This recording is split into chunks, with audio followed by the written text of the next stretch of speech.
Welcome back to our channel. నేను మీ Kavya. So Bathukamma సంబంధించిన నిధులు ఏమైపోయినాయి? సో నేసిన చీరలు మాయమైపోయిన పరిస్థితి. దాదాపు సిరిసిల్లలో 4 నెలల పాటు కష్టపడి చేనేత కార్మికులు నేసిండ్రు.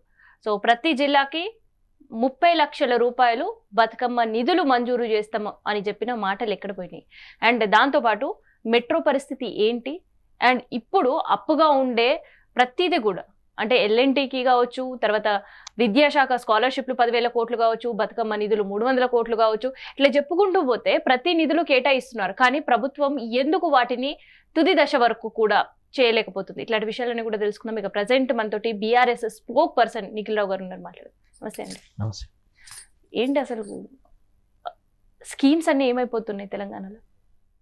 మీరు ఒక్కసారి వీడియోని గమనిస్తే సాలరీ ఒప్పుకున్నాం, అది తప్పకుండా మా చైర్మన్ గారు ఇక్కడే ఉన్నారు, మేనిఫెస్టో కమిటీ చైర్మన్ గారు ఒప్పుకున్న ప్రకారం చేయడం జరుగుతుందని తెలియజేస్తా ఉన్నాం.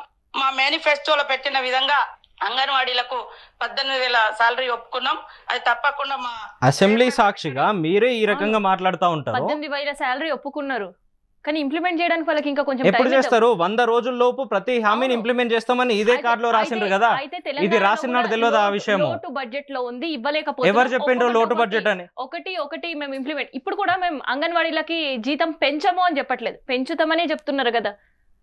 మీరు లోటు బడ్జెట్ అన్నారు కదా, కొంచెం ఏమాత్రం రాజకీయంగా అవగాహన ఉండి కానీ ఫైనాన్షియల్ నాలెడ్జ్ ఉన్నోళ్ళు కానీ ఒక్కసారి ఆలోచన చేస్తే, మొదటి సంవత్సరం మీరు వచ్చిన తర్వాత మీ బట్టి విక్రమార్క గారే కదా 3 లక్షల కోట్లతో ఫస్ట్ బడ్జెట్ పెట్టింది. రెండో బడ్జెట్ కూడా మళ్ళీ 3 లక్షల కోట్లతో పెట్టిండ్రు కదా. ఈ రోజు వరకు దాదాపుగా 2,30,000 కోట్ల అప్పులు తీసుకొచ్చిండ్రు కదా. అంటే 22-23 నెలలకు సంబంధించి 8.5 లక్షల కోట్లు మీరు ఖర్చు చేసిండ్రు. లోటు బడ్జెట్ ఎక్కడి నుంచి ఉంది? ఇంకా మన జిఎస్డిపి ఎంత? 15 లక్షల కోట్లకు ఉన్నాం ఈరోజు. 15 లక్షల కోట్ల జిఎస్డిపి ఉన్న మనము కనీసం ఆడబిడ్డకు చీర పెట్టే పరిస్థితి లేదు ఈరోజు. ఆడబిడ్డలకు శాలరీలు పెంచే పరిస్థితి లేదు. దీన్ని పక్కన పెట్టి వాళ్ళందరూ ఆ శాలరీలు పెంచడానికి దాదాపుగా 6 నెలల నుంచి అడుగుతానే ఉన్నారు. మీరు కనుక కనీసం పట్టించుకోకపోతే హైదరాబాద్ నడిపొడ్డున మేము వచ్చి ధర్నాకు దిగుతాము అని చెప్పిండ్రు. చెప్పిన తర్వాత కూడా నిన్ను వాళ్ళు ధర్నా చేయడానికి వస్తే ఏం చేసిండ్రు? తీసుకుపోయి హైదరాబాద్లో ఉన్నటువంటి ప్రతి పోలీస్ స్టేషన్లో అంగన్వాడీ వర్కర్లను ఎవరైతే గ్రామాల నుండి వచ్చిండ్రో వాళ్ళందరినీ కూర్చోబెట్టి కనీసం మంచినీళ్ళు లేకుండా, వాళ్ళకి ఫుడ్ లేకుండా నిన్న రాత్రి వరకు కూర్చోబెట్టిన పరిస్థితులు మనం చూసినాము.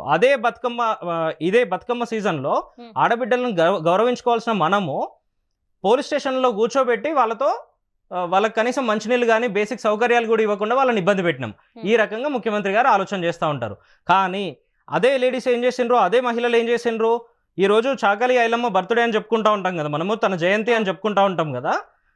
ఆమె సాక్షిగా, అదే చాకలి ఐలమ్మ గారి సాక్షిగా ఆనాడు ఏ రకంగా అయితే తిరుగుబాటు చేసిందో ఆనాడున్న భూస్వాముల మీదకి కానీ దేశముఖుల మీదకి కానీ, ఈ రోజు దాన్ని స్ఫూర్తిగా తీసుకొని నిన్న ఆడబిడ్డలంతా అదే పోలీస్ స్టేషన్ల మధ్యలోనే అదే పోలీస్ స్టేషన్లో కూర్చొని బతుకమ్మ ఆడిన పరిస్థితులు మనం చూసినాము. రేవంత్ రెడ్డిని గద్దె దించే వరకు మేము తగ్గేది లేదు అని చెప్పారు వాళ్ళు స్పష్టంగా. అన్ని రకాలుగా వాళ్ళని ఇబ్బంది పెట్టాల్సిన అవసరం ఏమొచ్చింది? మీరు అన్నట్టుగా లోటు బడ్జెట్ అన్నారు, ఇంకోటి అన్నారు. ఇన్ని అప్పులు చేసి అవన్నీ ఎవరి జేబుల్లోకి పోతున్నాయి? మరి ఒక్కదానికి కూడా అకౌంటబిలిటీ ఉండదు మీ దగ్గర. పోనీ అప్పులు చేసింది ఎక్కడికి పోతుందో తెలియదు, మీరు బడ్జెట్ పెట్టింది ఎక్కడికి పోతుందో తెలియదు. రాష్ట్రం నుంచే వస్తున్న ఆదాయం ఒకటి ఉంటుంది, మేము 6,000 కోట్లు వడ్డీలు కడుతున్నాము అని చెప్తారు. కాకి ఇప్పటికీ 20 సార్లు చెప్పింది, ప్రతి నెల రిపోర్ట్ ఇస్తుంది. ప్రతి నెల రిపోర్ట్లో ఈ 22 నెలల్లో చాలా స్పష్టంగా చెప్పింది వీళ్ళ అప్పులకు వడ్డీలు కడుతుంది కేవలం 2,000 కోట్లు 1,800 కోట్లు మాత్రమే అని.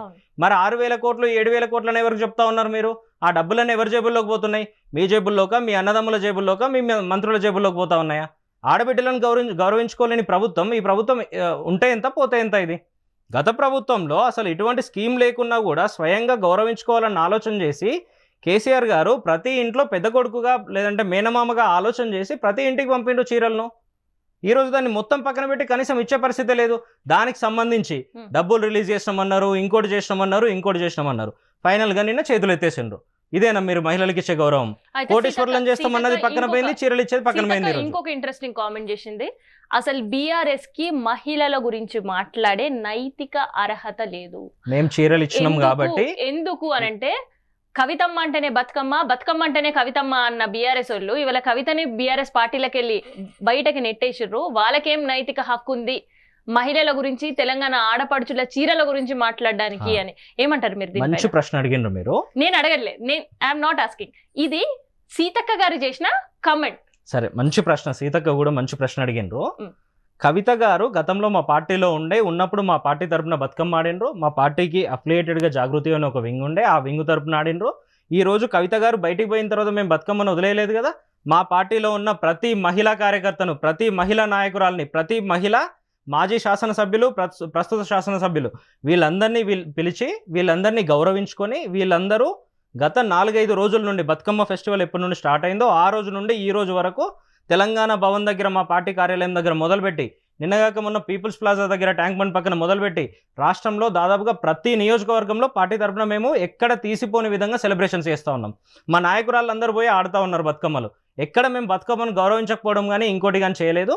మేము గతంలో ఏ రకంగా అయితే చీరలు ఇచ్చి ఇంకో రకంగా మీరు మరీ ఆలోచన చేస్తే సీతక్క గారు మాట్లాడుతుంటే కనీసం ఒక్కసారి ఆత్మవిమర్శ చేసుకోవాలి. తను గతంలో ఆ చీరలు బాగాలేవని చెప్పిన తను ఈరోజు మొత్తానికే ఇవ్వడం పక్కన పెట్టి మహిళలకు ఓన్లీ చీరలు ఇవ్వడం కాకుండా తెలంగాణ రాష్ట్రంలో ఎక్కడ ఎవరికి ఆడబిడ్డ పుట్టినా కూడా 13,000 రూపాయలు స్వయంగా వాళ్ళ అకౌంట్కి ఇస్తామని చెప్పిన మేము ఇచ్చి చూపించినాం. రాష్ట్ర వ్యాప్తంగా వితౌట్ కరప్షన్ డైరెక్ట్గా వాళ్ళ అకౌంట్కే చేరవేసినాం మేము. అదే మహిళలకు కేసీఆర్ కిట్ అన్నాము. ఒక శిశువు జన్మించిన తర్వాత వాళ్ళకు 10-15 నెలల వరకు ఏమేమైతే అవసరం ఉంటాయో పౌడర్ దగ్గర మొదలు పెడితే, బొట్టు దగ్గర మొదలు పెడితే, కాట్క దగ్గర మొదలు పెడితే వాళ్ళ డ్రెస్సుల వరకు, టవల్స్ వరకు ఇవి మొత్తం డైపర్ల దగ్గర నుండి కూడా మేము సప్లై చేసినాం. ఫ్రీ ఆఫ్ కాస్ట్లో వాళ్ళకు క్వాలిటీ ఐటమ్స్ ఇవ్వగలిగినాం మేము. మహిళలకు ఆ రుణాలు ఏవైతున్నాయో ఎక్కడ కూడా ట్రాన్స్పరెన్సీ, ప్రతి దగ్గర ట్రాన్స్పరెన్సీ మెయింటైన్ చేస్తూ ఎక్కడ ఏ అవకతవకలు జరగకుండా మహిళలకు రుణాలు ఇచ్చినాము. మహిళలకు సంబంధించి అనేక కార్యక్రమాలు తీసుకున్నాం మేము. మీరు వచ్చిన తర్వాత ఏం చేసిండ్రు? అదే మహిళా జర్నలిస్టులను మిమ్మల్ని ప్రశ్నించిన కారణానికి తెలంగాణ రాష్ట్రంలో ఉరికిచ్చి కొట్టిన పరిస్థితులు చూసినాం మీరు అధికారంలోకి వచ్చిన తర్వాత. మీరు అధికారంలోకి వచ్చిన తర్వాత ఏం చేసినాము? మీకు ఓట్లేసి గెలిపించిన కొడంగల్ నియోజకవర్గంలో లగచర్ల దగ్గర భూసేకరణ చేస్తామని అర్ధరాత్రి వాళ్ళ ఇంటికి పోయి మహిళలను కూడా చూడకుండా వాళ్ళని తొక్కుతూ వాళ్ళని ఇబ్బంది పెడుతూ 9 నెలల నిండు గర్భిణి అని కూడా చూడకుండా జ్యోతి అనే ఒక నిండు గర్భిణిని ఏ రకంగా ఇబ్బందులకు గురి చేసిండ్రు చూసినాం మనము. మేము కదా వాళ్ళని హక్కున చేర్చుకుంది, మా కేటీఆర్ గారు కదా వాళ్ళకి సపోర్ట్ చేసింది. వాళ్ళను ఇక్కడ నుండి ఢిల్లీ వరకు తీసుకుపోయి ఢిల్లీ స్థాయిలో మొత్తం దేశానికే తెలిసే విధంగా ఏ రకంగా కొట్లాడినామో, ఆ భూసేకరణ నిర్ణయం మీద ప్రభుత్వం వాపసు పోయేటట్టుగా ఏ రకంగా చేసినామో మొత్తం తెలంగాణ సమాజం చూసింది. ఈ రోజు హైదరాబాదుల దగ్గర మొదలు పెడితే ఎక్కడ ఎవ్వరికి ఇబ్బంది వచ్చినా కూడా ప్రతి ఒక్కరు తెలంగాణ భవన్ కే వస్తా ఉన్నారు. ఈ రోజు ప్రతి ఆడబిడ్డను మేము కంటికి రెప్పలా కాపాడుకుంటా ఉన్నాం. నిఖిల్ గారు, గ్రూప్ 1 గురించి ఏం చెప్తారు? అసలు ఉద్యోగాలు వచ్చిన వాళ్ళు అసలు మాకు ఉద్యోగాలు వచ్చినాయా లేదా, ఆ క్వాలిఫై అయినమా లేదా అని ఒక కన్ఫ్యూజన్. ఒకసారి కోర్టే కాదంటది, ఇంకోసారి కోర్టే అవునంటది. అసలు ఏంది ఆ తల్లిదండ్రుల పరిస్థితి ఏంది, ఈ గ్రూప్ 1 వాళ్ళ పరిస్థితి ఏంది, నిరుద్యోగుల సిచ్యువేషన్ ఏంటి అసలు? గతంలో మేము 503 పోస్టులకు అనుకుంటా నాకు గుర్తున్నంత వరకు నోటిఫికేషన్ ఇచ్చినాం మా ప్రభుత్వం ఉన్నప్పుడు. అనేక నోటిఫికేషన్లకు సంబంధించి దాదాపుగా 1,63,64,000 ఉద్యోగాలు మేము ఫిల్ చేసినాము. ఇంకొక 40,000 ఉద్యోగాలు కొన్ని ఎగ్జామ్స్ అయినాయి, కొన్ని స్క్రీనింగ్ మొత్తం అయిపోయింది, కొన్నింట్లకు జస్ట్ ఆఫర్ లెటర్ మాత్రమే ఇవ్వాల్సి ఉండే. దాంట్లో దాదాపుగా ఒక 35-40,000 ఉద్యోగాలకు వీళ్ళు వచ్చిన తర్వాత అపాయింట్మెంట్ లెటర్లు ఇచ్చి మేము ఇచ్చినాం అని గొప్పలు చెప్పుకున్నారు. ఆ విషయం పక్కన పెడుతూ ఇదే 503 పోస్టులతో గతంలో మేము నోటిఫికేషన్ ఇస్తే ఒకసారి పేపర్ లీక్ అయింది, రెండోసారి టెక్నికల్ ఇష్యూస్ ఏవో ఉన్నాయని కోర్టు క్యాన్సిల్ చేసింది. ఇమ్మీడియట్గా మేము ఎక్కడ కాదనకుండా మళ్ళీ రీఎగ్జామినేషన్కి మేము సిద్ధమవుతున్న టైంలో ఎలక్షన్ వచ్చింది. ఎలక్షన్ అయిపోయిన తర్వాత కాంగ్రెస్ పార్టీ అధికారంలోకి వచ్చింది, మేము ప్రతిపక్షంలో కూర్చున్నాం. మీరేం చేసిండ్రు? ఆ ఎలక్షన్ పెడతా ఉంటే టీజీపీఎస్సీ అనే సంస్థను గతంలో అవినీతి పరమైంది అని చెప్పి వీళ్ళే చెప్పి నానా రకాలుగా బదనాం చేసి మేము కొత్త ఆఫీసర్లను తీసుకొస్తా ఉన్నాము, కొత్త సభ్యులను తెస్తున్నాము, చాలా ఎఫిషియెంట్గా చేస్తాము అని చెప్పిండ్రు. మీరు వచ్చిన తర్వాత ఏమైంది? ఈరోజు కోర్టులు ఏ రకంగా కొట్టేస్తా ఉన్నాయో మనం చూస్తూ ఉన్నాము. కోర్టు అడుగుతున్న ఒక్క ప్రశ్న కూడా వీళ్ళ దగ్గర సమాధానం ఉన్న పరిస్థితి లేదు. ఇదే టీజీపీఎస్సీ ఒకసారి ఏం చెప్తుంది? 13-14 మంది రాసిండంటది, రెండోసారి ఇంకో నెంబర్ చెప్తుంది, మూడోసారి ఇంకో నెంబర్ చెప్తుంది. అసలు రాసిన వాళ్ళ నెంబర్ ఒక సంఖ్య అయితే దానికన్నా 10-15 మందిని ఎక్కువ చేసి రిజల్ట్లు ఇస్తుంది. అంటే 15,000 మంది ఎగ్జామ్ రాసిండ్రు అంటే ఉదాహరణకి 15,010 మందికి రిజల్ట్ ఇస్తుంది. రాసిన వాళ్ళకన్నా ఎక్కువ మందికి రిజల్ట్ ఏ రకంగా వచ్చే అవకాశం ఉంటుంది? సరే ఇవన్నీ చేసిండ్రు, మళ్ళీ కోర్టుకు పోతే ఆ నిరుద్యోగులంతా కూడా ఎవరైతే నిజంగా ఇబ్బంది పడ్డారో, కోటి ఉమెన్స్ కాలేజ్లో పడ్డ వాళ్ళు కానీ మిగతా దగ్గర పడ్డ వాళ్ళు కానీ ఒకే సెంటర్లో పడ్డ వాళ్ళకి మాత్రమే ఈరోజు రిజల్ట్లో టాప్ ప్రయారిటీ వచ్చే పరిస్థితులు ఉన్నాయి. వాళ్ళు మాత్రమే ఎక్కువ మంది సెలెక్ట్ అయిన పరిస్థితులు చూసినాం. ఇట్లా అనేక అనుమానాలు కలుగుతూ ఉన్నాయి. కాబట్టి ఆ నిరుద్యోగులంతా అధికార పార్టీ దగ్గర పోయి అడిగినరు, వాళ్ళు పట్టించుకోకపోవడంతో మా దగ్గరికి వచ్చిండ్రు. మా దగ్గరికి వస్తే మేము కూడా కొన్ని కోర్టు పరంగా కానీ మిగతా విషయాల్లో కానీ మద్దతు ఇస్తాము, వాళ్ళని కాపాడుకుంటాము, ఇబ్బంది లేకుండా చూస్తామని చెప్పినాము. అయితే దీంట్లో 563 పోస్టులలో అందరికీ ఇబ్బంది జరిగింది, అందరూ తప్పుదారిలోనే వచ్చిండ్రని మేము మా అలిగేషన్ కాదు. అసలు కేవలం అధికార పార్టీ మాత్రమే మేము ఇట్లా చేస్తున్నామని పోర్ట్రేట్ చేస్తూ ఉన్నారు. కానీ మేము చెప్తుంది ఆ 563లో దాదాపుగా 100-120 ఉద్యోగాలు వీళ్ళు అమ్ముకున్నారు అని మా అలిగేషన్. దానికి ఈ రోజు వరకు సమాధానం చెప్పకపోవడం వల్ల నిన్నగాక మొన్న హైకోర్టు కొట్టేసింది. కొట్టేస్తే వీళ్ళు ఏం చేసిండ్రు, మళ్ళీ తప్పుల తడకగా వీళ్ళే 3 రకాల రిపోర్ట్ ఇస్తారు, వీళ్ళే లేనిపోని ఆరోపణలు చేస్తూ ఉంటారు, వీళ్ళే వాళ్ళు క్వశ్చన్ చేస్తూ ఉంటే వాళ్ళ మీదకి తిరగబడి పోలీసులను పంపుతూ ఉంటారు. హైకోర్టు కొట్టేసిన తర్వాత రీఎగ్జామినేషన్ అన్న పెట్టండి, లేదంటే రీవెరిఫికేషన్ చేయండి అని చెప్పిండ్రు, రీవాల్యుయేషన్ చేయండి అని చెప్పిండ్రు. రెండూ చేయకుండా దాన్ని సవాల్ చేస్తూ మళ్ళీ డివిజన్ బెంచ్కి పోయినరు. డివిజన్ బెంచ్లో వాళ్ళు ఏం చెప్పిందంటే ప్రస్తుతానికి స్టే ఇస్తున్నాము, ఫైనల్ జడ్జిమెంట్ వచ్చే వరకు మీరు ఏ నిర్ణయం తీసుకోవద్దు అని చెప్పిండ్రు. దాన్ని మొత్తం పక్కన పెట్టి నిన్న మళ్ళీ సర్క్యులర్ ఇష్యూ చేసిండ్రు. ఏమని, 2 రోజుల్లో ఈ శనివారం రోజు 26, 27 తారీఖు నాడు మేము అపాయింట్మెంట్ లెటర్లు ఇస్తాము, మీరందరూ శిల్పకళా వేదికకు రావాలి అని ఇచ్చిండ్రు. మీరు ఒక్కసారి గమనిస్తే రాష్ట్ర ముఖ్యమంత్రి గారి పరిపాలన ఎంత దరిద్రంగా ఉందని ఒక్కసారి ఆలోచన చేయగలిగితే, నిన్న ఇచ్చిన సర్క్యులర్లో కూడా, ఇది వాళ్ళు ఇచ్చిన సర్క్యులర్ 562 పోస్టులకు సంబంధించి ఇచ్చిండ్రు. ఒక పోస్టుకు సంబంధించి కోర్టులో కేసు నడుస్తుంది మొత్తం 563లో. దీన్ని ఒక్కసారి గమనిస్తే రాష్ట్ర ప్రభుత్వం అఫీషియల్గా ఇచ్చిన సర్క్యులర్ ఇది.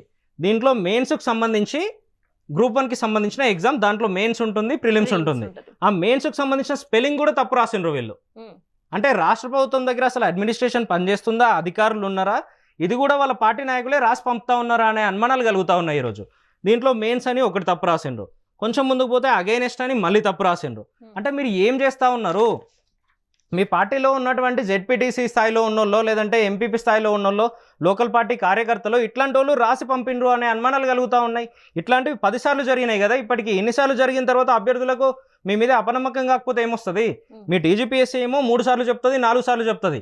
ఇదే ప్రభుత్వాన్ని ప్రశ్నిస్తూ ఉంటే ప్రభుత్వం ఏం చెప్తుంది అంటే మేము ఆన్సరేబుల్ కాదు, టీజీపీఎస్సీ చెప్తుంది అంటారు. మరి గతంలో కూడా టీజీపీఎస్సీయే చెప్పాలి కదా. గతంలో కేసీఆర్ గారిని ఎట్లా బదనాం చేసిండ్రు మీరు? ఆనాడు కూడా టీజీపీఎస్సీ కదా మీకు సమాధానం చెప్పాల్సింది. ఇది మొత్తం పక్కన పెట్టి ఎంతసేపు కేసీఆర్ గారిని బదనాం చేయాలి, కేటీఆర్ గారిని క్యారెక్టర్ అసాసినేషన్ చేయాలి, దీని మీద మాత్రమే వీళ్ళు పనిచేస్తూ ఉంటారు తప్పితే ఈ రకమైన తప్పుడు ఆలోచనలు, తప్పుడు వాదనలకు ముందుకు తీసుకొచ్చి అభ్యర్థులందరినీ ఈ రోజు నిరుద్యోగులను గోసపెట్టేటట్టుగా పనిచేస్తా ఉన్నారు. ఏ ప్రభుత్వం ఉన్న నిరుద్యోగులకు మాత్రం గోస తప్పట్లేదు, అది క్లియర్ లైన్ గా వాళ్ళకు కూడా అర్థమవుతుంది. గతంలో ప్రభుత్వం ఉన్నప్పుడు పేపర్ లీకేజ్, ఇప్పుడు వచ్చిన తర్వాత ఉద్యోగాలు వచ్చిన తర్వాత కూడా అవి మావి కావనే సందిగ్ధంలో ఉండే పరిస్థితి. కోర్టు ఈ రోజు అపాయింట్మెంట్ లెటర్లు వాళ్ళ చేతిలో పడే వరకు కూడా వాళ్ళకి నమ్మకం, అపాయింట్మెంట్ లెటర్లు వాళ్ళ చేతిలో పడ్డాక కూడా ఈ రోజు కోర్టు మళ్ళీ దాన్ని వెనక్కి తీసుకోమనే పరిస్థితి కూడా కనబడతా ఉంది. కోర్టు చాలా చాలా స్పష్టంగా నిన్ననే చెప్పింది కదా, స్టే ఇస్తున్నాం మేము, దీన్ని మొత్తం ఇట్లానే పెట్టండి, ఫర్దర్ గా వాదనలు విన్న తర్వాత ఫైనల్ జడ్జిమెంట్ వచ్చిన తర్వాత నిర్ణయం తీసుకోండి అన్నారు. ఇంత ఆదరబాదరగా అర్ధరాత్రి 12:30కి సర్క్యులర్ ఎందుకు ఇవ్వాల్సి వచ్చింది మీకు? 2 రోజుల్లోనే వాళ్ళ చేతిలో అపాయింట్మెంట్ లెటర్లు ఎందుకు పెట్టాల్సి వచ్చింది? అంటే ఎవరిని బదనాం చేయడానికి చేస్తా ఉన్నారు? మిగతా నిరుద్యోగులను ఈ రోజు రాసి రంపాన పెడుతున్న పరిస్థితులు ఎందుకు ఉన్నాయి? కేవలం ఇదంతా ఇంటెన్షనల్ గా చేస్తున్నట్టే ఉంది. మీరు ఇంకో మాట అన్నారు, ఇబ్బంది పడుతుంది. తెలంగాణ రాష్ట్రం సాధించుకునే అప్పటి నుంచి ఇప్పటి వరకు పాపం వాళ్ళ బతుకులన్నీ రోడ్ల మీదే సాగుతున్నాయి నిరుద్యోగులు. మీరు అదే మాట అంటున్నారు. గత ప్రభుత్వంలో మేము 1,00,000 ఉద్యోగాలు ఇస్తామని మాట ఇచ్చినాం, మా ఎలక్షన్ హామీ కూడా అది. 1,00,000 ఉద్యోగాలు ఇస్తామని చెప్పిన మేము 1,64,000 ఉద్యోగాలు స్వయంగా ఫిల్ చేసినాము. దానికి సంబంధించిన పూర్తి వివరాలు మీకు పంపిస్తే ఇప్పుడే టీజీపీఎస్సీ కానీ మిగతా విభాగాలు కానీ రాష్ట్ర ప్రభుత్వం అఫీషియల్ ఇచ్చింది. బీఆర్ఎస్ ప్రభుత్వం హయాంలోనా కాదా? గతంలో నిరుద్యోగులు రోడ్ ఎక్కినరా లేదా? గతంలో జరిగింది. జరగంగానే వచ్చిన తర్వాత కూడా మళ్ళీ రోడ్లెక్కే గతంలో జరగంగానే మేము ఏం చేసినాము, వీళ్ళలాగా దాన్ని డైవర్ట్ చేయడానికి కేటీఆర్ గారి క్యారెక్టర్ అసాసినేషన్, ఇంకొకరు క్యారెక్టర్ అసాసినేషన్ ఇవి చేయలేదు మేము. మా కేసీఆర్ గారికి విషయం తెలవంగానే, గ్రూప్ 1కి సంబంధించిన పేపర్ లీక్ అయిందంటే తెలవంగానే వితిన్ సెకండ్స్లో స్వయంగా నిర్ణయం తీసుకొని ఇమ్మీడియట్గా ఆ ఎగ్జామ్ని క్యాన్సిల్ చేయండి, రీఎగ్జామినేషన్ కాల్ఫర్ చేయండి అని చెప్పిండ్రు. అటువంటి నిర్ణయాలు తీసుకోవడానికి కూడా ఒక ధైర్యం ఉండాలి ముఖ్యమంత్రి స్థాయిలో. మా కేసీఆర్ గారికి ఆ ధైర్యం ఉంది కాబట్టి 1,64,000 ఉద్యోగాలు ఇచ్చిండ్రు కాబట్టి ఆ 503 ఉద్యోగాలకు సంబంధించి కూడా రీనోటిఫికేషన్ ఇచ్చిండ్రు. మళ్ళీ రీఎగ్జామినేషన్ పెట్టినాం మేము. పెట్టిన తర్వాత ఇదే ఈరోజు కాంగ్రెస్ పార్టీలో ఉన్నటువంటి ఎమ్మెల్సీ బల్మూరు వెంకట్ గారు ఏం చేసిండ్రు, దాంట్లో బయోమెట్రిక్ సరిగ్గా పెట్టలేరు వాళ్ళు, ఇంకేవో టెక్నికల్ ఇష్యూస్ ఉన్నాయని వీళ్ళే కదా కోర్టుల్లో కేసేసింది ఆ రోజు. మిగతా రిజల్ట్ అంతా కరెక్ట్గానే ఉన్నా కూడా టెక్నికల్ అంశాల వల్ల వీళ్ళే కోర్టులో కేసులు వేసి అడ్డుకున్నారు కదా. సరే అడ్డుకున్నారు, మీరు అడ్డుకున్న తర్వాత మీరైనా స్పష్టంగా పెట్టినరా? ఈ రోజు మీరు కూడా పెట్టే పరిస్థితి లేదు. వాళ్ళని ఎందుకు ఇంత ఇబ్బంది పెడతా ఉన్నారు? సాధన కోసం కొట్లాడిన నిరుద్యోగులు ఇప్పటి వరకు కొట్లాడుతూనే ఉన్నారు. వాళ్ళ తల్లిదండ్రులు వీళ్ళకు ఉద్యోగాలు వస్తాయి, నా బిడ్డకు నా కొడుకు అని ఎదురు చూస్తూనే ఉన్నారు. ఉద్యోగాలు మేము 1,00,000 మందికి ఇస్తామని చెప్పినప్పుడు పరిస్థితి ఏంది? ఇప్పటికే ఉన్న ఎల్ఎన్టీని కూడా కాపాడుకోలేని పరిస్థితిలో ప్రభుత్వం ఉంది. మళ్ళీ కొత్త ఫేజ్ కూడా స్టార్ట్ చేయాలని నిర్ణయం చేస్తుంది. అసలు ఎల్ఎన్టీ మన హైదరాబాద్ లో ఉంటుందా, ఊడుతుందా? ఊడింది అని నిన్న అఫీషియల్ గా రాష్ట్ర ప్రభుత్వమే చెప్పింది చాలా స్పష్టంగా. గత ప్రభుత్వం ఏదైతే మేము కేసీఆర్ గారి నాయకత్వంలో ఉన్నప్పుడు హైదరాబాద్ అనేది విపరీతంగా మీరు ఏ కార్నర్ చూసినా కూడా స్ట్రెచ్ అవుతా ఉంది. హైదరాబాద్ ఇంకా ముందుకు పోతుంది కాబట్టి, విశ్వనగరంగా ఎదుగుతుంది కాబట్టి మొత్తం ప్రపంచ స్థాయిలో టాప్ కంపెనీస్ ఏవైతే ఉన్నాయో అవన్నీ హైదరాబాద్కి వచ్చి వాళ్ళ లార్జెస్ట్ క్యాంపస్లు మన దగ్గర కడుతున్నారు కాబట్టి హైదరాబాద్కి గ్రోత్ ఇంకా ఎక్కువ అయ్యే అవకాశం ఉంది కాబట్టి అనేక నిర్ణయాలు తీసుకొని దాంట్లో భాగంగా అనేక ఫ్లైఓవర్ల నిర్మాణం కానివ్వండి, బ్యూటిఫికేషన్ వర్క్స్ కానివ్వండి, ఎస్టీపీల దగ్గర మొదలు పెడితే ప్రతి ఇనిషియేషన్ మేము తీసుకొని నాలా డెవలప్మెంట్లు, రోడ్ డెవలప్మెంట్లు ఇట్లా అనేకం చేస్తూ దాంట్లో భాగంగా మెట్రోని కూడా తీసుకొచ్చినాం మేము. మెట్రో ఓపెనింగ్ అయిన తర్వాత సక్సెస్ఫుల్గా నడుస్తూ ఉండి ఒక స్టేజ్లో కరోనా వచ్చినప్పుడు మెట్రో కొంత ఇబ్బందులకు గురైంది. ఎల్ఎన్టీ వాళ్ళు రాష్ట్ర ప్రభుత్వం దగ్గరికి ఆనాడు కేసీఆర్ గారి దగ్గరికి వచ్చి మేము ఇబ్బందుల్లో లాసుల్లో నడుస్తూ ఉన్నాము, ఇది పబ్లిక్ ప్రైవేట్ పార్ట్నర్షిప్ కాబట్టి మాకు ఇబ్బంది జరుగుతూ ఉంది, దీని మీద మీరేమన్నా మాకు సపోర్ట్ చేయండి అని చెప్తే స్వయంగా 3,000 కోట్లకు సంబంధించి మేము గ్యారంటీ ఇస్తాం, మీరు రుణాలు తెచ్చుకోండి, పూర్తి దానికి సంబంధించి ఇంట్రెస్ట్ ఫ్రీ లోన్ మేము ఇప్పిస్తాము అని చెప్పిండ్రు. దానికి సంబంధించి వాళ్ళు డబ్బులు తెచ్చుకున్నారు, వాడుకున్నారు. అట్లా ఎవరికన్నా రాష్ట్ర ప్రభుత్వంతో ప్రైవేట్ పార్ట్నర్షిప్లో ఉండి రాష్ట్ర ప్రజలకు ఉపయోగకరంగా ఉన్న సంస్థ కాబట్టి ఆనాడు కాపాడుకునే ప్రయత్నం కేసీఆర్ గారు చేసిండ్రు. ఈరోజు మీరు ఎందుకు ఆలోచన చేయలేకపోతా ఉన్నారు? అట్లా మీరు స్వయంగా అధికారంలోకి వచ్చిన తర్వాత ఏం చెప్పిండ్రు? మళ్ళీ అదే ప్రపోజల్ని తను పబ్లిక్ డొమైన్కి తీసుకొచ్చి ఆ ఎల్ఎన్టీకి సంబంధించి విజయ ఏదో పేరుంది, తన పేరు విజయ్ నారియర్ ఏదో పేరుంది తనది, సిఎఫ్ఓ తను మొత్తం ఎల్ఎన్టీ గ్రూప్కి చీఫ్ ఫైనాన్షియల్ ఆఫీసర్. అంటే ఆ కంపెనీకి సంబంధించిన ఫైనాన్సెస్ మొత్తం ఆ విభాగం మొత్తం తనే చూస్తూ ఉంటారు. ఈరోజు ఎల్ఎన్టీ హైదరాబాద్లో మెట్రో నడపడం వల్ల ఇబ్బందులు జరుగుతూ ఉన్నాయి. దాంట్లో మరీ ముఖ్యమైన కారణం మీరు అధికారంలోకి వచ్చిన తర్వాత ఫ్రీ బస్సు తీసుకొచ్చిండ్రు కాబట్టి దానివల్ల మెట్రోకి ప్రయాణికులు తగ్గిండ్రు అని చెప్పిండ్రు. కానీ వాస్తవానికి జరిగింది 5 లక్షల మంది ఈ రోజు కూడా మెట్రోలో ప్రయాణిస్తున్నట్టుగా లెక్కలు చెప్తా ఉన్నాయి. సరే, ఈ విషయం అంతా పక్కన పెడితే రాష్ట్ర ముఖ్యమంత్రి అనేటోడు ఏం చేయాలి? ఆ ఇబ్బంది జరుగుతూ ఉందని అంత పెద్ద సంస్థ మన దగ్గరికి వచ్చినప్పుడు గత ముఖ్యమంత్రి ఏ రకంగా అయితే వాళ్ళని దగ్గరికి తీసుకొని వాళ్ళకి సంబంధించిన ఆల్టర్నేట్ ఏర్పాట్లు చేయడానికి కడుపులో పెట్టి కాపాడుకోవడానికి ఆలోచన చేసిండ్రో, సంస్థను ఇబ్బంది పెట్టకూడదు అని ఆలోచన చేసిండ్రో, అట్లా ఆలోచన చేయకుండా వాళ్ళు చెప్తా ఉన్నారు కదా. ఆ సిఎఫ్ఓ క్లారిటీగా ఇచ్చారు, కేంద్ర ప్రభుత్వం కూడా మాకు ఇవ్వాల్సిన నిధులు ఇప్పటి వరకు రూపాయి కూడా ఇవ్వలేదు, కేంద్రానికి పదే లేఖలు రాస్తున్నా కేంద్రం కూడా స్పందించట్లేదు. అయితే కేంద్రానికి సంబంధించింది ఈ మెట్రో ఫేజ్ 2కి సంబంధించిన విషయం. అది ఫేజ్ 1 విషయంలోనే మీరు ఒకసారి గమనిస్తే ఆ సిఎఫ్ఓ చాలా క్లియర్గా చెప్పిండు, మేము నడపలేకపోతున్నాం, మేము ఇబ్బందులకు గురవుతున్నామని. ఇదే రేవంత్ రెడ్డి గారు ఎన్డీటీవీకి సంబంధించిన చర్చలో మొత్తం భారతదేశం చూసే విధంగా హిందీలో అక్కడ ఉన్నటువంటి నార్త్లో ఎక్కువ మంది హిందీ మాట్లాడుతూ ఉంటారు, దేశంలో ఎక్కువ మంది హిందీ మాట్లాడుతూ ఉన్నారు కాబట్టి అక్కడ ఎన్డీటీవీ ఆధ్వర్యంలో జరిగిన సమావేశంలో చాలా స్పష్టంగా ఆ సిఎఫ్ఓ అటువంటి స్టేట్మెంట్ ఇచ్చిండ్రు కాబట్టి ఇమ్మీడియట్ గా అరెస్ట్ చేయమని ఆదేశాలు ఇస్తా ఉన్నాం మేము అని చెప్తా ఉన్నారు. అంటే వాళ్ళ బాధ ఏందో వాళ్ళని కనీసం చెప్పనిచ్చే పరిస్థితి లేదా ఈరోజు? దాన్ని సపోర్ట్ చేసే విధంగా ఈరోజు మళ్ళీ ఏం చేసిండ్రు? పోనీ మీరు అధికారంలోకి వచ్చినట్టు నుంచి ఏం చేస్తా ఉన్నారు? అదే ఎల్ఎన్టీ కంపెనీ భారతదేశంలో అనేక ప్రాజెక్టులు చేస్తూ ఉంటుంది, చాలా ప్రెస్టీజియస్ ప్రాజెక్టులు చేసింది. భారతదేశం బయట కూడా 50-60 దేశాల్లో ఈ రోజుకు ఈ క్షణంలో కూడా వాళ్ళ పనులు నడుస్తూ ఉన్నాయి. అంత గొప్ప కంపెనీని, అంత ప్రెస్టీజియస్ కంపెనీని నిజంగా ఇబ్బంది జరిగిందంటే మీరు ఆ ఇబ్బంది ఏందో బయటికి తీసుకురండి, పబ్లిక్ డొమైన్లో పెట్టండి, దానికి సంబంధించి యాక్షన్ తీసుకోండి. దాన్ని మొత్తం పక్కన పెట్టి ఏనాడైతే వాళ్ళు కాళేశ్వరానికి సంబంధించి మేడిగడ్డ బ్యారేజ్ కట్టినరో ఆ బ్యారేజ్ లో చిన్న క్రాక్స్ 1-2 పిల్లర్లకు వచ్చినాయో ఆనాటి నుండి టార్గెట్ చేసిండ్రు వీళ్ళు ఎల్ఎన్టీని. ప్రతిరోజు 4 లక్షల మంది, పండగలు సెలవులు వీకెండ్స్ వస్తే దాదాపు 5 లక్షల మంది ప్రజలు మెట్రోని యూజ్ చేస్తున్నారు. అఫీషియల్ గా ఎల్ఎన్టీ విడుదల చేసింది. అసలు ఫ్యూచర్ లో అసలు మెట్రో సర్వీస్ హైదరాబాద్ లో ఉంటదా లేదంటే ఊడే పరిస్థితి ఉంటుంది? మీరు ఒక్కసారి కొంచెం ఎలాబొరేటెడ్ గా దీన్ని వింటే వాస్తవానికి వీళ్ళు ఏ రకంగా ఇబ్బంది పెడుతున్నారు, ఇంటెన్షనల్ గా పెడుతున్నారా, వాళ్ళే ఇటువంటి స్టేట్మెంట్లు ఇస్తున్నారు అర్థమవుతుంది. మేడిగడ్డ బ్యారేజ్ కి సంబంధించి చిన్న రిపేర్లు వస్తే ఇదే ఎల్ఎన్టీ కట్టింది అని చెప్పి ఆనాటి నుంచి టార్గెట్ చేస్తా ఉన్నారు. దాని తర్వాత రెండో ఇన్సిడెంట్ ఏంది? ఆ సిఎఫ్ఓ స్టేట్మెంట్ ఇస్తే సిఎఫ్ఓను కూడా మేము జైల్లో పెట్టమని ఆదేశాలు ఇస్తాము అని డైరెక్ట్ గా పబ్లిక్ లో మీడియా ముఖంగా చెప్పిండ్రు తను పబ్లిక్ మీటింగ్ లో. దాని తర్వాత మూడోది నిన్న జరిగిన సమావేశంలో ఏం జరిగింది? వాళ్ళు తీరా మేము చేతులు ఎత్తేస్తా ఉన్నాము, మేము నడపలేము ఇటువంటి పరిస్థితుల్లో అని చెప్తా ఉంటే 13,000 కోట్లు ఆల్రెడీ దాని మీద అప్పు ఉంది, ఆ అప్పును మేమే టేక్ ఓవర్ చేస్తామని చెప్పిండ్రు రేవంత్ రెడ్డి గారు, అంటే రాష్ట్ర ప్రభుత్వం. దాన్ని చేయడంతో పాటు 5,900 కోట్లు ఈక్విటీ డబ్బులు రావాలి వాళ్ళకు, అంటే ఇన్ని రోజులు నడిపిన దానికి సంబంధించి. అది కూడా మేము ఇవ్వము అని వీళ్ళు చేతులేస్తే కనీసం 2,000 కోట్లని ఇవ్వండి మేము తప్పుకుంటాము, 3,900 కోట్లు మాకు లాస్ వచ్చినా సరే అని ఒప్పుకున్నారు వాళ్ళు. అంటే వీళ్ళు ఏ రకంగా వాళ్ళని ఇబ్బంది పెడతా ఉన్నారో చాలా స్పష్టంగా అక్కడనే అర్థమవుతా ఉంది. మేడిగడ్డ బ్యారేజ్ విషయంలో కూడా 300-400 కోట్లు ఖర్చు అవుతుంది, పూర్తిగా రిపేర్ చేసే బాధ్యత మేం కట్టినాం కాబట్టి రిపేర్ బాధ్యత కూడా మేమే తీసుకుంటాము, పూర్తి డబ్బులు మేమే పెడతాము అని చాలా స్పష్టంగా పత్రికల్లో ప్రకటనలు ఇచ్చిండ్రు వాళ్ళు. వాళ్ళని ఈ రోజు వరకు రిపేర్ ఎందుకు చేయనీయలేదు మీరు? అంటే మీ కుట్ర ఏంది, మీ ఆలోచన ఏంది తెలుస్తూ ఉంది కదా ఇక్కడనే. ఆ రోజు అట్లా రిపేర్ చేయనియరు, వాళ్ళ సిఎఫ్ఓ వచ్చి మెట్రోకి సంబంధించి బయట మాట్లాడితే దాన్ని పక్కన పెడతారు, మీదికెళ్ళి భయభ్రాంతులకు గురి చేసే విధంగా స్టేట్మెంట్లు ఇస్తూ ఉంటారు ముఖ్యమంత్రి హోదాలో కూర్చొని.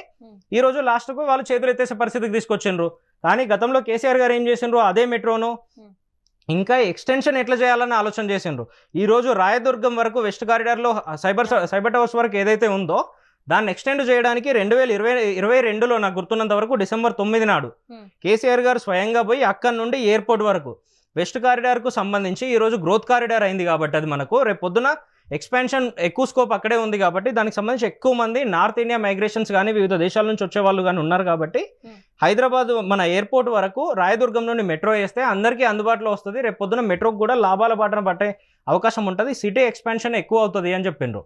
దానికి ఫౌండేషన్ కూడా వేసిండ్రు. మీరు అధికారంలోకి రాగానే అది మొత్తం పక్కన పెట్టి మళ్ళీ ఓల్డ్ సిటీ నుండానో లేదంటే ఫ్యూచర్ సిటీ నుండానో, ఫ్యూచర్ సిటీలో ఎవరైనా జనాలు ఉండే పరిస్థితి ఉందా ఈరోజు? దానికి సంబంధించి ఈ రోజు వరకు క్లారిటీ ఉందా? ఏమీ క్లారిటీ లేకుండా దాన్ని పక్కన పెట్టి ఈ రోజు అయిన తర్వాత మనం మాట్లాడుకుందాం.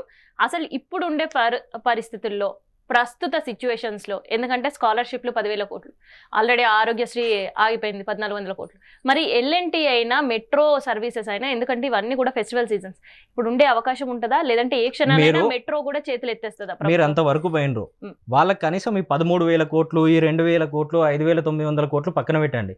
రాష్ట్ర ప్రభుత్వం ఆడబిడ్డలకు చీరలు ఇచ్చే పరిస్థితి లేదు. మనం ఇందాక మాట్లాడుకున్నట్టు వాళ్ళు ఈ 13,000 కోట్లు ఎక్కడ నడుపుతారు, ఈ 2,000 కోట్లు 3,000 కోట్లు ఎక్కడి నుండి తీసుకొస్తారు? ముఖ్యమంత్రి స్వయంగా చెప్తా ఉన్నాడు కదా, నేను ఢిల్లీ పోతే లేదంటే ఆర్బీఐకి అప్లికేషన్ పెడితే నన్ను ఒక దొంగలాగా చూస్తా ఉన్నారు, చెప్పులు ఎత్తుకుపోయి దొంగలాగా చూస్తా ఉన్నారు, నన్ను కనీసం దగ్గర రానిచ్చే పరిస్థితి కూడా లేదని చెప్తా ఉన్నారు. మరి ఈ రకంగా రాష్ట్రాన్ని ఎట్లా నడుపుతా ఉంటావు? ఆ బాధ్యతలో ఎందుకు కూర్చున్నావు? మెట్రో పరిస్థితి ఏంది? రేపు పొద్దున ఈ 5 లక్షల మంది కమ్యూటర్స్ ఉన్నారు ప్రతిరోజు, వాళ్ళందరూ ఆఫీస్లోకి ఎట్లా పోతారు? పబ్లిక్ ట్రాన్స్పోర్ట్ నువ్వు ఇంప్రూవ్ చేసిన పరిస్థితి లేదు ఈ రోజు వరకు. పోనీ ఎక్కడన్నా రోడ్లకు సంబంధించి ఏమైనా ఉందా అని అంటే అది ఇంప్రూవ్ చేసిన పరిస్థితి లేదు.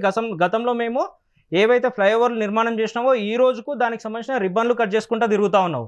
నువ్వు ఈ 8.5 లక్షల కోట్లు, 3 లక్షల కోట్లతో 2 సార్లు బడ్జెట్, 2.5 లక్షల కోట్ల అప్పు, ఈ 8.5 లక్షల కోట్లతో మీరు చేసింది ఏంది ఇప్పటి వరకు? అది మీకు తెలియదు. మీలాంటి జర్నలిస్టులు అడిగితే సమాధానం చెప్పారు, మాలాంటి ప్రతిపక్షం అడిగితే సమాధానం చెప్పారు, వాళ్ళ పార్టీలో ఉన్న వాళ్ళు మాత్రమే సమాధానం చెప్తున్నారు. ఏమని? 40%, 30%, 20% కమిషన్లు తీసుకుంటున్నారు మా వాళ్ళు అని వాళ్ళు ఎమ్మెల్యేలే చెప్తా ఉన్నారు. మనకు ఆన్సర్ అక్కడనే దొరుకుతుంది కదా, వాళ్ళు ఆ డబ్బులన్నీ ఏం చేస్తా ఉన్నారు, ప్రజాధనం ఎట్లా దుర్వినియోగం చేస్తా ఉన్నారని. దీన్ని బట్టే ముఖ్యమంత్రి గారు రేపు పొద్దున భవిష్యత్తులో ఏం చేయాలనుకుంటా ఉన్నారో తెలుస్తూ ఉంది. ఆడబిడ్డలకు 1,000 రూపాయలు పెట్టి 2 చీరలు ఇచ్చే పరిస్థితి లేని ఈ రాష్ట్ర ముఖ్యమంత్రి, ఈ రాష్ట్ర ప్రభుత్వము రేపు పొద్దున మెట్రోను ఇన్ని వేల కోట్లతో ఏ రకంగా తీసుకుంటుంది? రేపు పొద్దున మెట్రో ఫేజ్ 2 ఎట్లా నడుపుతూ ఉంటారు మీరు? ఎట్లా కన్స్ట్రక్షన్ చేస్తారు? సెంట్రల్ గవర్నమెంట్ నుండి అప్రూవల్ ఏ రకంగా తీసుకొస్తారు?